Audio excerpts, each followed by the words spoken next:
तो अगर आपको प्रैक्टिस करनी है, पहले तो आपको प्रैक्टिस एक्सरसाइज की सबकी करनी पड़ेगी, और दूसरी बात ये कि अगर आपको स्टेप्स देखने तो वो आपकी वर्क एग्जाम्पल्स में स्टेप्स प्रॉपर्ली मौजूद है। 7A डेरिवेटिव हम कर चुके हैं, 7A टॉपिक कर चुके हैं। अब 7A टॉपिक में एक चीज थी, जब मैं आपको डेरिवेटिव करवा रही थी, और इवन IGSE में भी आप लोगों ने पढ़ा हुआ है, डेरिवेटिव एक्चुअल होता क्या है। जैसे सिंपल सा आपके पास डिफरेंशिएशन डेरिवेटिव एक्चुअल है क्या चीज, this is a change in the y। Formula आपके पास क्या होता है, dy/dx। इस d का मतलब क्या होता है, इस d की मीनिंग्स क्या होते हैं, चेंज इन, इस d की मीनिंग्स आपके पास क्या होंगे, dy/dx। इसके मीनिंग आपके पास होंगे change in y divided by change in x।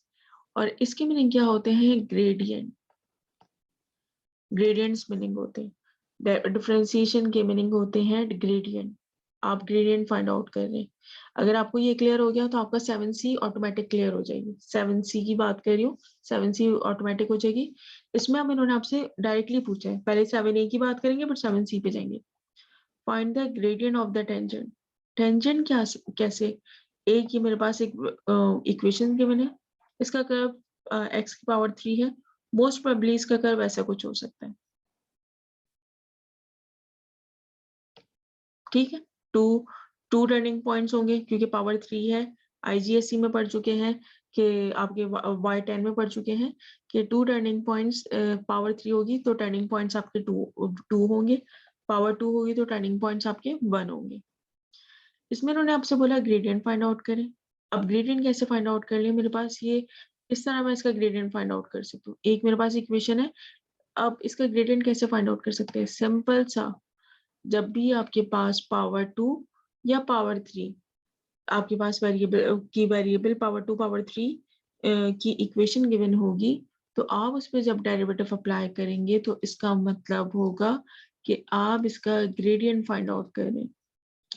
और डेरिवेटिव अप्लाई करेंगे, सिंपल सा डेरिवेटिव अप्लाई करने के लिए पहले तो आपको इसको ओपन करना पड़ेगा। हमने इसको ओपन कर दिया, ओके। हम इस पे फिर डेरिवेटिव अप्लाई करें, डेरिवेटिव अप्लाई हो गया तो ये हो गया 6x² + 10x - 3।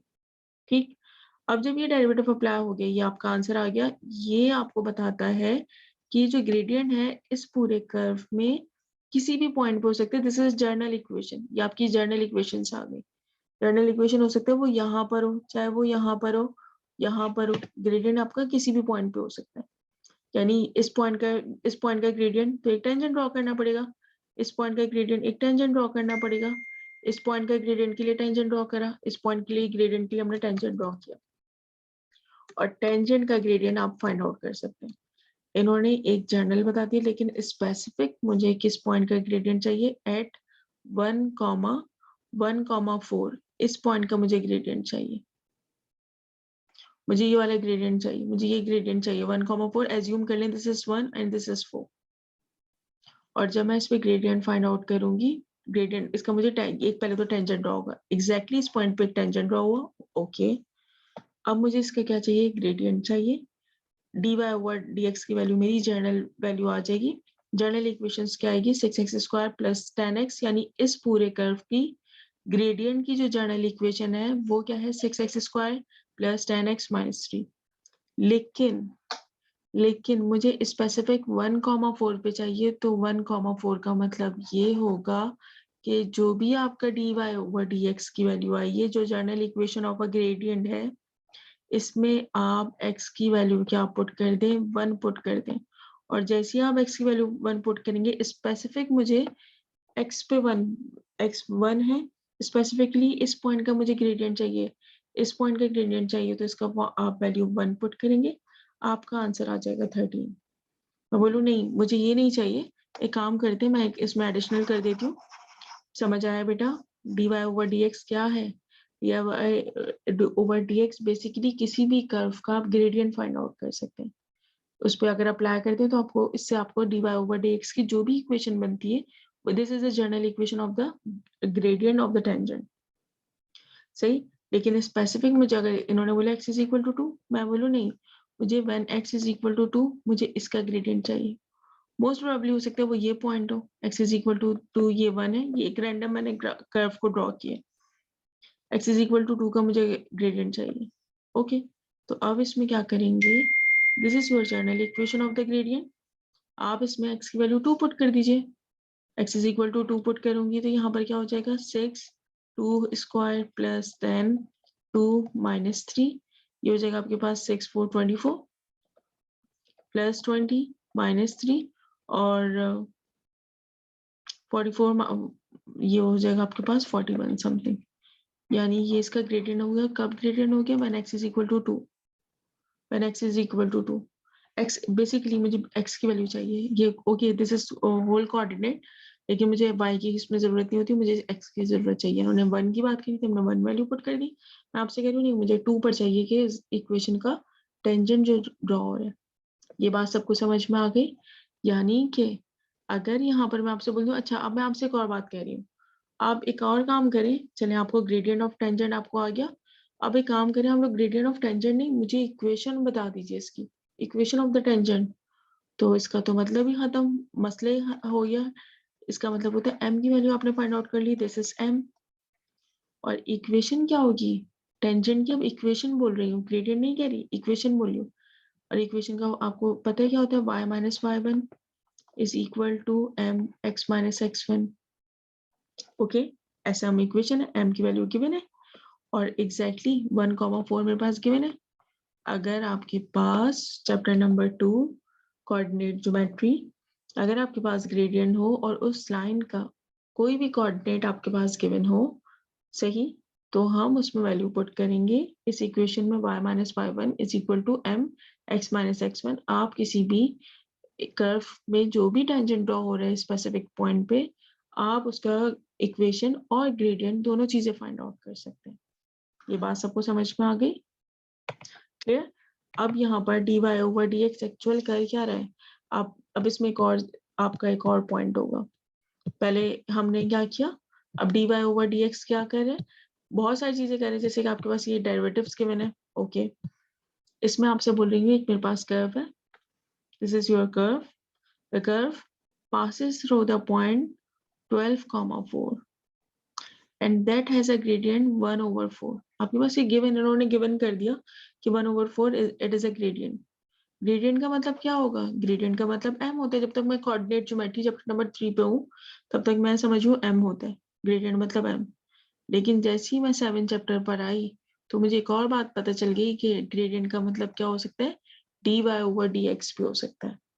ओके, यानी इन्होंने आपको dy ओवर dx की डायरेक्टली वैल्यू बता दी विच इज 1/4। सही, the curve which is passes through the point 12,4 and that has a gradient। एक आपकी इक्वेशन ये y है, that has a, और इसमें बताया इन्होंने which is passes through the point this 12। तो हमने इसमें लिख दिया कि 4 की वैल्यू हमने लिख दी। 4 इसमें क्या है? y की वैल्यू पुट कर दी, इक्वेशन आपकी ये बन गई। और फिर इस पे हम क्या अप्लाई कर देंगे? चेन रूल अप्लाई किया। और एक और सेकंड इक्वेशन आपकी क्या हो जाएगी? सेकंड इक्वेशन आपकी दैट हैज अ ग्रेडियंट, और वो ग्रेडियंट क्या है आपके पास आ रहा है? dy ओवर dx की वैल्यू क्या आ रही है? 1/4 आ रही है। सिंप्लीफाई किया equation number 1 and equation number 2, फिर इनको सिंप्लीफाई करेंगे ताकि मुझे a और b की वैल्यू मिल जाए। कुछ रूल्स है उनको सेट कर लें, कुछ रूल को आप लोग प्रॉपर सुनिए। अगर आपके पास कोई भी दो अननोन वेरिएबल्स होते हैं, चाहे वो आप सर्कुलर मेजरमेंट पर जाए या कोऑर्डिनेट ज्योमेट्री पर जाए, अगर आपके दो अननोन वेरिएबल्स होते हैं तो इन दो अननोन वेरिएबल्स का मतलब ये होगा, इनको फाइंड आउट करने के लिए आपके पास 2 इक्वेशन होनी चाहिए। अगर आपके पास यहाँ पर ABC, और वो कैसे बनेगी वो स्टेटमेंट से आप देखेंगे। अगर ये कहेंगे नहीं यहाँ पर 2 नहीं 3 अननोन वेरिएबल है ABC, तो इसमें मैथमेटिक्स रूल होगा, सॉल्व करना है 3 इक्वेशंस होनी चाहिए। जब हम सर्कल की तरफ जाते थे तब हम क्या करते थे? हम 3 इक्वेशंस बनाते थे। नॉर्मली वहां पे आपके पास सेंटर AB और रेडियस की अननोन वैल्यूज होती थी, तो हमारी 3 इक्वेशंस बनती थी। जहां पे आपके पास 2 अननोन वेरिएबल्स होंगी वहां पे आपकी 2 इक्वेशंस बनेंगी, और एट द एंड हम कैसे सॉल्व करेंगे? साइमल्टेनियस इक्वेशन सॉल्व, साइमल्टेनियस उसको सॉल्व कर लेंगे। लेकिन पहले तो आपको वो इक्वेशन भी तो चाहिए होती है। सही, dy ओवर dx की रीजन समझ में आ गया क्या होगा? अब इसमें देखिए नई चीज, अब आप देखें, ये अभी आपको मैं बताया कि एक आपके पास कर्व है, उसको इक्वेशन होगी y is equal to fx कोई भी वैल्यू हो सकती है, कोई भी आपके पास फंक्शन हो सकता है। ठीक है, y is equal to F X, आपके पास कोई भी फंक्शन हो सकता है। स्पेसिफिक मुझे इसी पॉइंट पे अगर मुझे टेंजेंट ड्रॉ करना है तो इसकी वैल्यू मेरे पास क्या होगी, टेंजेंट ड्रॉ होगा। ओके, टेंजेंट जब ड्रॉ होगा तो इसका ग्रेडियंट होगा, और वो ग्रेडियंट क्या होगा, m होगा, और m को मैं क्या लिख दूंगी, dy ओवर dx। ओके, लेकिन अगर स्पेसिफिक इस पॉइंट पे अगर आपका टेंजेंट ड्रॉ हो रहा है, एक और चीज वहां पे ड्रॉ हो रही है, वो है आपका नॉर्मल। नॉर्मल का मतलब क्या होता है, नॉर्मल आप लोगों ने तो कुछ पढ़ा हो।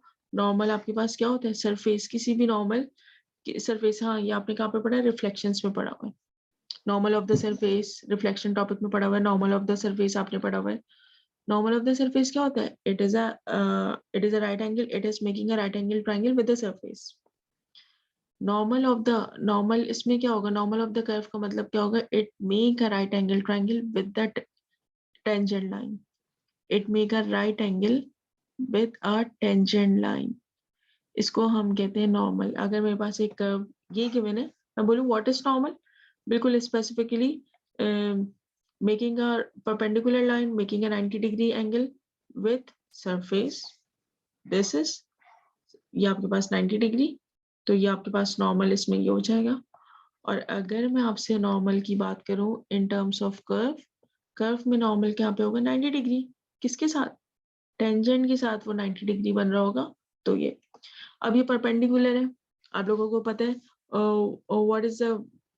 what is the relationship between the two perpendicular lines, what is the what is the relationship between the gradient of the two ji perpendicular line, तो ये आपके पास हो जाएगा -1/m। अगर ये मैं कह रही हूँ ये इसका ग्रेडियंट m है, तो इसका ग्रेडियंट मेरे पास हो जाएगा -1/m।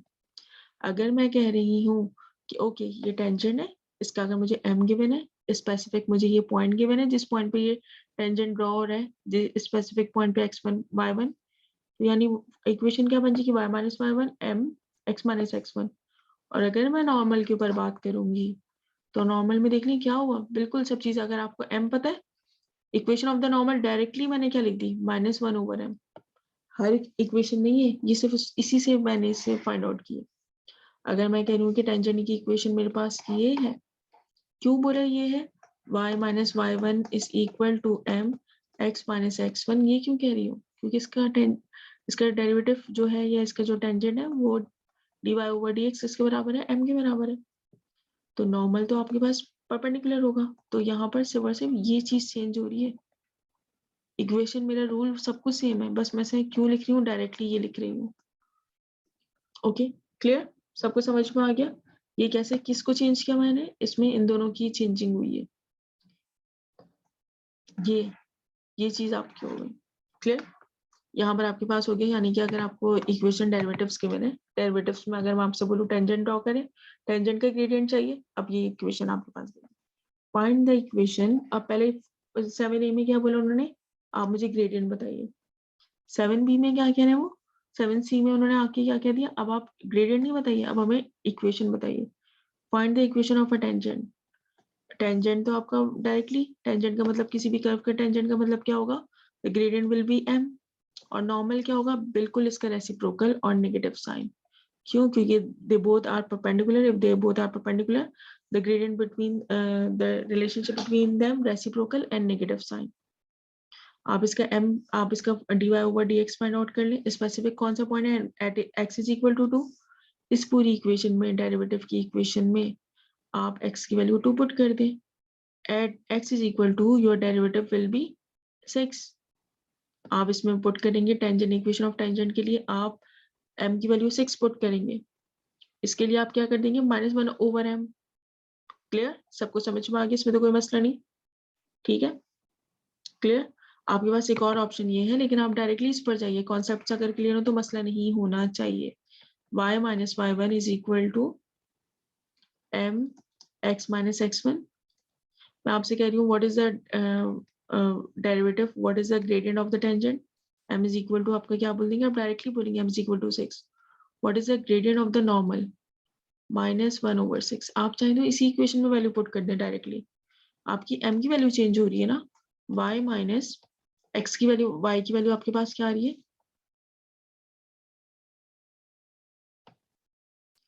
y माइनस 1 1 वो क्यों आ रही है अभी मैं बताती हूँ।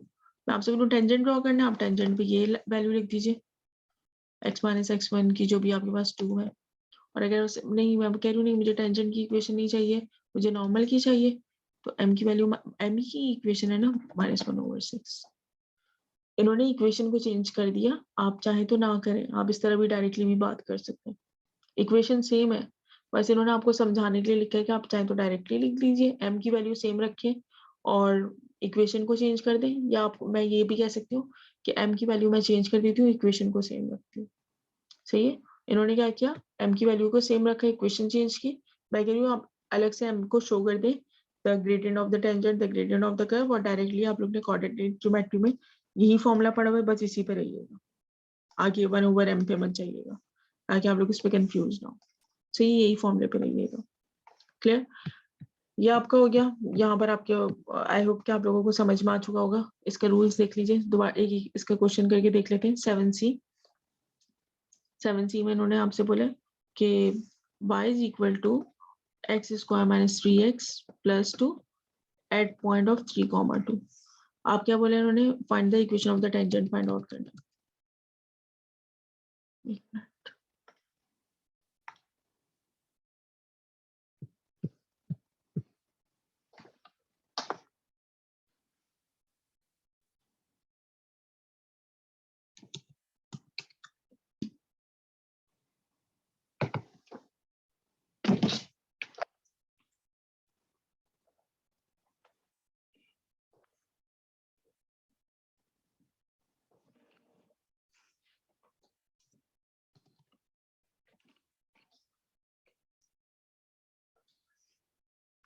प्लीज इसको सब अब देखिएगा क्योंकि आप लोगों का बस अब ये एंड है, इस चैप्टर का एंड आपका हो जाएगा आज की क्लास में इंशाल्लाह।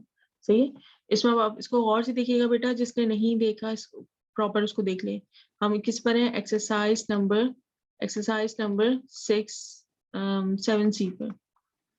इसका क्वेश्चन नंबर 1 पर देखिए। इसमें क्वेश्चन नंबर 1 में इन्होंने क्या बोला है, find the equation of a tangent. आपको equation of a tangent find out करनी है when y is equal to x square minus 3x plus 2।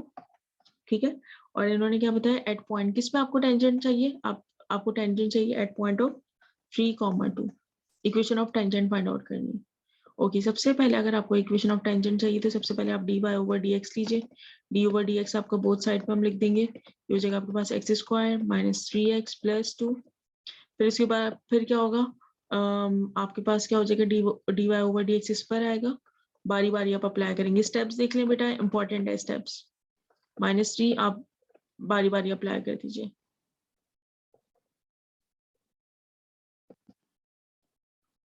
Coefficient था, कोफिशिएंट को पहले लिख देंगे। फिर यहाँ पर आपके पास क्या होगा, 2x माइनस, अगर डायरेक्ट अब आ जाए अब लिख दें, डायरेक्ट आप आंसर लिख सकते हैं, लेकिन स्टेप्स ये वाली तो नंबर 1 एंड नंबर 2 इंपॉर्टेंट, वो लिखिएगा। dx कैंसिल, आपके पास ये 1 रहा, 1 रह जाएगा। कांस्टेंट पे, सिंपल कांस्टेंट पे अप्लाई होता है तो आपकी वैल्यू हो जाएगी 0, तो ये हो जाएगा 2x minus 3, this is your dy over dx। और इसको मैं क्या कह सकती हूँ, मैं इसको ये भी कह सकती हूँ, द वैल्यू ऑफ m। अब आपको क्या इन्होंने बोला कि आप टेंजेंट ड्रॉ कर, आप इक्वेशन ऑफ टेंजेंट बताइए at x is at 3,2 point, यानी x की वैल्यू आपके पास गिवन है which is 3। At x is equal to, you have to find the equation of the tangent. तो ये आपके पास हो जाएगा dy ओवर dx, और इसको मैं m भी कह सकती हूँ, which is equal to m 2 3 minus 3, which is equal to m की वैल्यू आपके पास क्या आ जाएगी, 6 minus 3, which is equal to 3। Clear, ये आपके पास हो गया। अब आप लोगों ने पढ़ा हुआ है equation, what is the equation of the what is the equation of the line, equation of the line, equation of the tangent. Equation of line is equal to y minus y1 is equal to m x minus x1। y minus y1 की value आपके पास क्या आ रही है, आप देख लीजिए at specific point, कौन से स्पेसिफिक पॉइंट, 3,2। y1 आपके पास क्या हो जाएगा 2, m फाइंड आउट कर चुके हैं 3, x माइनस 3, आपके पास इसकी वैल्यू क्या हो जाएगी, ये हो जाएगा y माइनस 2 3x। ये इक्वेशन ऑफ लाइन गिवन है, ये कुछ भी नहीं है इम्पोर्टेंट, इसमें कुछ भी नहीं है, this is equation of line. 3x minus 9, ये आपके पास हो जाएगा y is equal to 3x -7। आपका ये आंसर हो जाएगा। ठीक है, अब मैं आपसे इसी क्वेश्चन में पूछ रही हूँ, इसमें वैसे गिवन नहीं है, लेकिन मैं आपसे बोलूँ कि आपने ये कौन सी इक्वेशन मुझसे ली है। आपने मुझे बोला कि ये इक्वेशन ऑफ टेंजेंट है।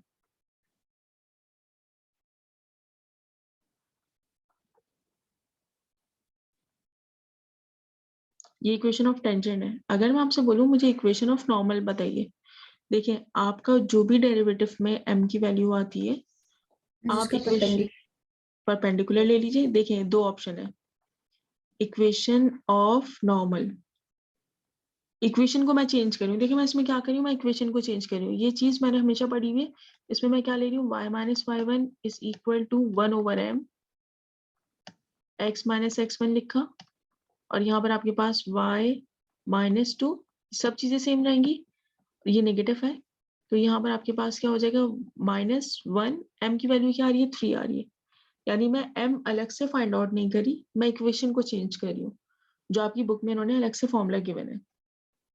सही है, ये हो जाएगा आपके पास 3y, मैं अभी से 3y माइनस 6 हो जाएगा, इसको सॉल्व कर रही हूँ। ये हो जाएगा आपके पास -x प्लस 3, -1 यहाँ पे मल्टीप्लाई हो जाएगा, +3 और आपकी वैल्यू हो जाएगी 3y is equal to -x, और यहाँ पर आ जाएगा +9। ये इक्वेशन ऑफ द नॉर्मल हो गई। ठीक, सिचुएशन समझ में आई। अब मेरे पास एक और ऑप्शन है, सेकेंड ऑप्शन पर जाते हैं।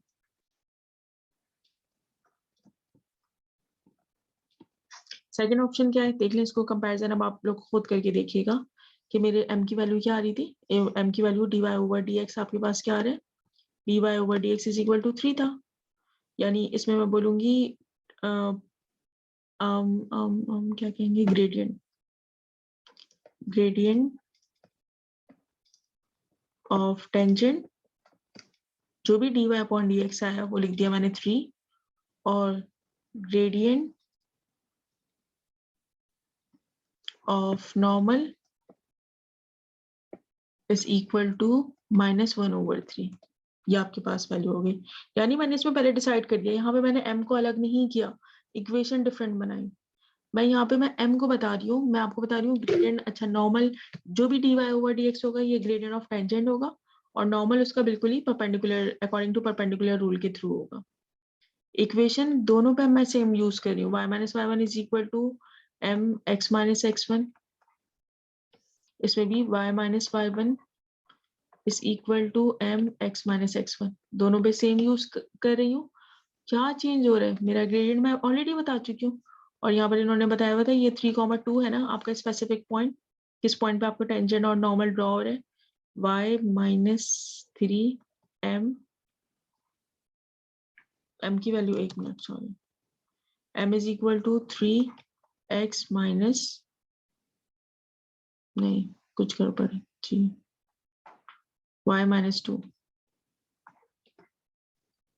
y minus 2 is equal to 3x minus 9, y is equal to 3x minus 7। इसमें क्या हुआ, इसमें आपके पास y minus 2, m की वैल्यू ऑलरेडी मैं बता चुकी हूँ, यहाँ पे gradient of normal is -1/3, x minus, यहाँ पर आपके पास क्या हो जाएगा, x1 की वैल्यू आपके पास कितनी आ रही है, 3 आ रही है।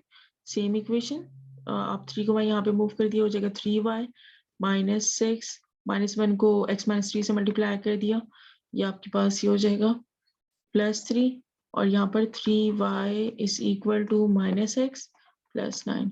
देख लीजिए, इक्वेशन सेम है, रूल डिफरेंट है, रूल डिफरेंट है और कुछ भी नहीं है।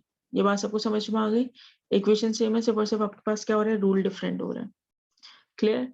अगर मैं इसमें देखूं, ये अकॉर्डिंग टू बुक है, ये बुक में इन्होंने इक्वेशन ही को चेंज कर दिया, और अगर मैं इस पे देखूं तो अगर आप लोगों को लग रहा है कि नहीं हम इक्वेशन को चेंज कर रहे हैं, आप फिर कहीं चैप्टर नंबर 2 को कुछ मिक्सअप ना कर दें, कोई बात नहीं, आप ये कर लीजिए। ये बात समझ में आ गई, कोई मसला तो नहीं है। चले, यहाँ पर आपके पास क्या हो जाएगा, आप किसी भी इक्वेशन को, कोई भी लाइन आपके पास गिवन है, आप उसका ग्रेडियंट भी फाइंड आउट कर सकते हैं, उसका कर्व भी फाइंड आउट कर सकते हैं। यहाँ पर आपके पास क्या हो जाएगा, 7C डन हो जाएगा। 7C के बाद एक और आपके पास इसमें अगर आप देखें, एक और कोई क्वेश्चंस करवा दूं या बस डन, कोई प्रॉब्लम तो नहीं है।